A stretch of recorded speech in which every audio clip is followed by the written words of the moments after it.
Number 10. The Phantom Chill. Ever been watching a genuinely unsettling horror movie and suddenly you feel it?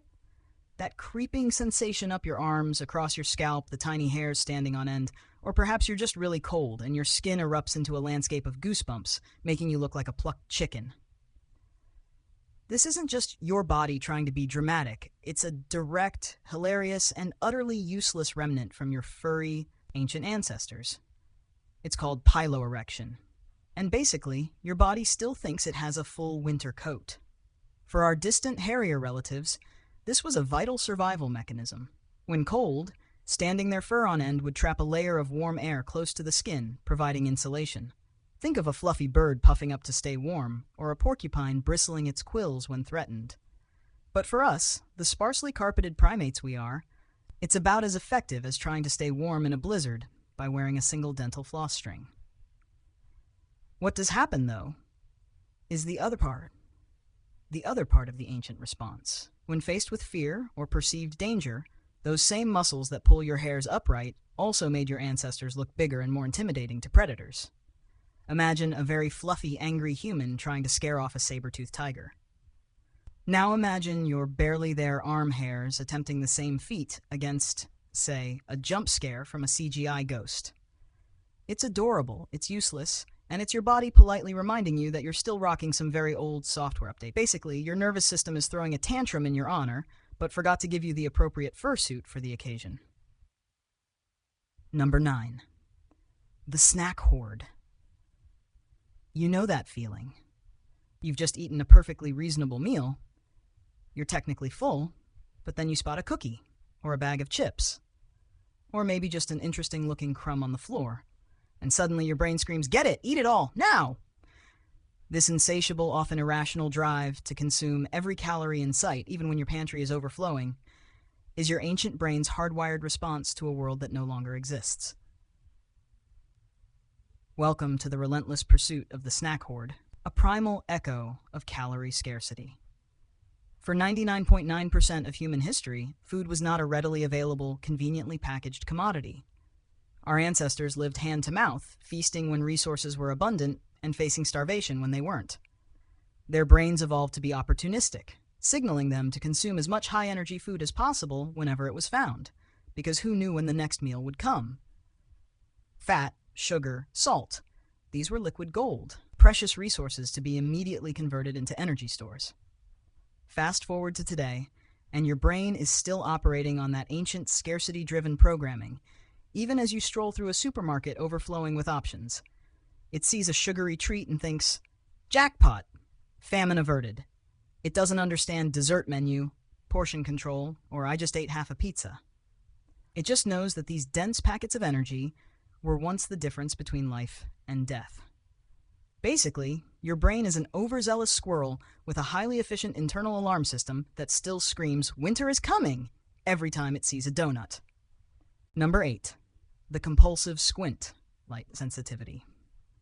Ever walked out of a dimly lit room into bright sunshine, and your eyes immediately scrunch up into tiny, tortured slits, even before you consciously register the light? You look like you've just bitten into a lemon that also insulted your entire family. This isn't a fashion statement. It's your body's automatic, frantic attempt to protect its most delicate sensory organs, a reflex honed over millions of years of avoiding being blinded by, say, a surprise flash of lightning or an unexpected volcanic eruption. It's a very ancient form of light sensitivity, and your eyeballs still remember being pretty vulnerable. Back in the day, before sunglasses were a thing, or even basic eye hygiene, your eyes were constantly exposed to the elements, and intense light could genuinely mess them up. Our ancestors didn't have the luxury of gradual adjustment, or prescription lenses, or even knowing that staring directly at an eclipse was a bad idea. So, your brain developed a quick-draw defense mechanism, immediate, involuntary squinting to reduce the amount of light hitting the retina. It's an evolutionary, better safe than sorry approach. The same goes for dust, wind, or anything that might threaten those precious peepers. While now it mostly just makes you look momentarily grumpy, it's a powerful reminder that your vision was once a frontline survival tool, constantly on high alert. Basically, your eyes are still running on primal defense mode, treating every bright light like a potential laser beam from the sun god. Number 7. The sudden drop jolt. You're drifting off to sleep, that lovely peaceful transition into dreamland. Then, bam! Your body suddenly lurches. You feel like you're falling off a cliff, and you jolt awake with a gasp, heart pounding. You just experienced a hypnic jerk, also known as a sleep start or hypnagogic jerk. It's that moment your body decides to throw an involuntary, full-body spasm right when you're teetering on the edge of unconsciousness. And while modern science has a few theories, this bizarre phenomenon might be a leftover from a time when falling asleep meant potentially falling out of a tree. One prominent theory suggests the hypnic jerk is an ancient reflex designed to re-alert our primate ancestors who slept in trees. As your muscles relax in the early stages of sleep, your brain misinterprets this relaxation as a sign that you're losing your grip and are about to fall. So it sends out a sudden frantic signal to your limbs to contract, jolting you awake and theoretically preventing a nasty tumble from your arboreal bedroom. It's a better safe than sorry mechanism that's a little overzealous in your modern flat bed. Other ideas include the brain's motor system having a last hurrah before sleep paralysis sets in, or simply minor muscle contractions as your body transitions to sleep. Regardless of the exact neurological choreography, it's a startling reminder that deep down, your brain is still vaguely concerned you might plummet to your demise mid-slumber. Basically, your inner primate just gave you a rude awakening because it thought you were about to become ground meat for a prehistoric predator. Number 6. The wisdom tooth debacle. Jaw shrinkage. Ever wonder why your wisdom teeth seem to have a personal vendetta against your other teeth, erupting sideways, getting impacted, and generally causing a world of pain and expensive dental work? It's because your jaw, bless its modern heart, has shrunk. Your body is still trying to grow a full set of 32 teeth, complete with these late-blooming molars, but your mouth simply doesn't have the real estate anymore. This anatomical mismatch is a direct consequence of a massive shift in human diet and lifestyle, leaving your wisdom teeth as a painful evolutionary souvenir. For our ancient ancestors who gnawed on raw meat, tough roots, and coarse grains, having a large, robust jaw with plenty of grinding surface was absolutely essential. Their diet required serious chewing power, and losing teeth was a common occurrence, making those extra wisdom molars a welcome replacement. As humans evolved, developed cooking, and processed foods, our diets became softer, and our jaws gradually became smaller and less robust. The need for those massive third molars diminished, but the genetic programming to produce them stubbornly remained. So, now you're stuck with these dental freeloaders attempting to cram themselves into a space that stopped being big enough about 10,000 years ago. Basically, your mouth is a tiny modern studio apartment, and your wisdom teeth are a family of 4 trying to move in with all their furniture. Number 5. The vestigial wig muscles. Try this. Wiggle your ears. Can you do it? Maybe a little twitch? Perhaps not at all? Most people can't move their ears much, if at all, independently. Yet, you possess tiny, perfectly formed muscles around your ears, the auricularis muscles, designed precisely for that purpose. These little guys are essentially unemployed, getting paid for doing absolutely nothing. They are a prime example of a vestigial trait, a physical remnant from an ancestor where they served a crucial practical purpose. And they remind you that your head was once a highly sensitive, swivel-mounted sound detector. For many mammals, the ability to swivel their ears independently like a pair of radar dishes is vital for survival. Think of a deer listening for a predator, or a cat pinpointing the location of a mouse by rotating its ears to catch the faintest sound. This ear movement allows for precise sound localization, giving them a real-time audio map of their environment. Our ancestors likely had similar capabilities, able to pinpoint danger or prey without turning their entire head. As we evolved, our improved neck mobility and, crucially, our forward-facing eyes, which prioritize visual information, made independent ear movement less critical, so the muscles atrophied, becoming largely useless relics. They're still there, a tiny, almost imperceptible whisper of your deep evolutionary past, patiently waiting for the day they might be needed again. Basically, Your ears have miniature, highly specialized gym equipment for a workout they haven't had in a million years. Number 4. The fear of falling, Moro reflex. Ever seen a tiny baby suddenly throw its arms out and then pull them back in, as if startled by nothing? That's the Moro reflex, a primitive involuntary response to a sudden loss of support or a loud noise. It's often called the startle reflex, and it's completely normal for infants. But here's the kicker. This deep-seated, panic-induced flailing is a direct echo from your primate days, when a sudden drop literally meant life or death. Your nervous system, even as a tiny human, still remembers the sheer terror of plummeting from a tree. Imagine you're a baby monkey, like clinging to your mom as she swings through the canopy. A sudden branch snap, a slip, and whoosh, you're falling. Your survival depends on an immediate, automatic reaction to grab onto anything. The Moro reflex is that desperate, instinctual grab, arms splaying out to grasp, then pulling in to embrace.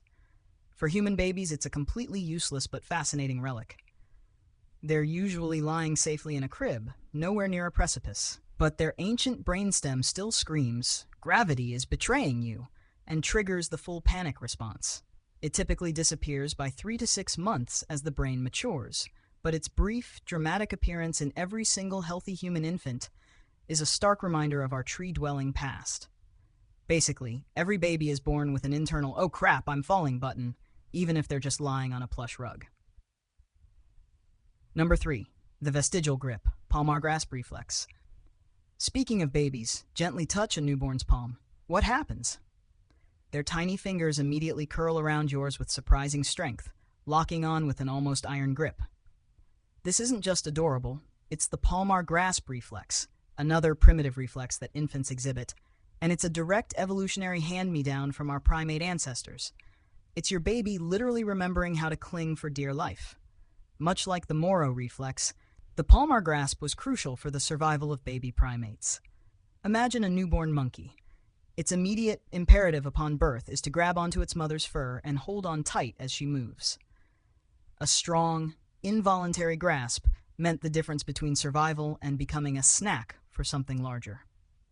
Human babies, despite not needing to cling to a furry parent while swinging through trees, are still born with this powerful, innate gripping ability.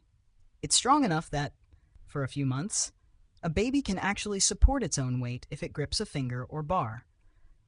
This reflex typically fades after a few months as voluntary control takes over, but its presence is a remarkable testament to the shared ancestry we have with our arboreal cousins. Basically, your baby's hands still have the "don't let go, even if you're unconscious" programming installed from way back when. However, number 2, the hiccup's heritage, gill respiration. You're trying to have a serious conversation, maybe deliver a heartfelt apology, and then hiccup. You sound like a broken kazoo. Then another hiccup. What is this bizarre, annoying, and utterly useless bodily function? Scientists have long been baffled by the hiccup, or singultus if you want to sound fancy. It seems completely pointless and inconvenient. But some fascinating theories suggest it's a neurological echo from our distant, water-dwelling past, specifically from creatures that used gills for respiration. Stick with me on this. The hiccup involves an involuntary spasm of the diaphragm, followed by a sudden closure of the glottis, the opening between your vocal cords, which produces that characteristic hic sound. This entire neurological circuit, involving the brainstem, phrenic nerve, which controls the diaphragm, and vagus nerve, bears a striking resemblance to the neural pathways used by amphibians, like tadpoles, to gulp air and water simultaneously for both breathing and feeding. Imagine a tadpole needing to rhythmically close its glottis to force water over its gills while also taking in air. The hiccup, in this view, is a bizarre evolutionary ghost reflex, a vestigial breathing pattern that our land-dwelling bodies no longer need, but haven't quite deleted from the software. It's your body briefly reverting to a very, very old, long obsolete breathing program. Basically, your diaphragm is having a momentary identity crisis, thinking it's still filtering oxygen from pond water. Number 1. The appendix's grudge fermentation chamber. The appendix, that tiny worm-shaped pouch dangling off your large intestine. For most people, it's famous only for getting inflamed and sending you to the emergency room for an urgent, expensive, and often painful removal. It's widely considered a vestigial organ, a useless leftover from evolution. But why is it still there, causing trouble? Because your body, specifically your gut, remembers a time when it needed an extra fermentation chamber. For many herbivorous animals, particularly those that eat a lot of tough plant matter, a large cecum, the pouch from which the appendix extends, and a long digestive tract are essential. These serve as fermentation vats where bacteria can break down cellulose and extract nutrients that are otherwise indigestible. Our distant ancestors, who had a far more plant-based and fibrous diet, likely relied on a more prominent functional appendix to help with this process. As our diet shifted, thanks cooking, and we started consuming more easily digestible foods, the appendix's role diminished, shrinking over millennia. It's now largely considered a redundant organ, though some theories suggest a minor role in the immune system or as a safe house for gut bacteria. But primarily, it's just chilling out, quietly waiting to become a liability. A literal anatomical reminder of your ancestors' preference for roughage. Basically, your appendix is that one useless piece of inherited furniture you can't throw out, even though it occasionally decides to light itself on fire.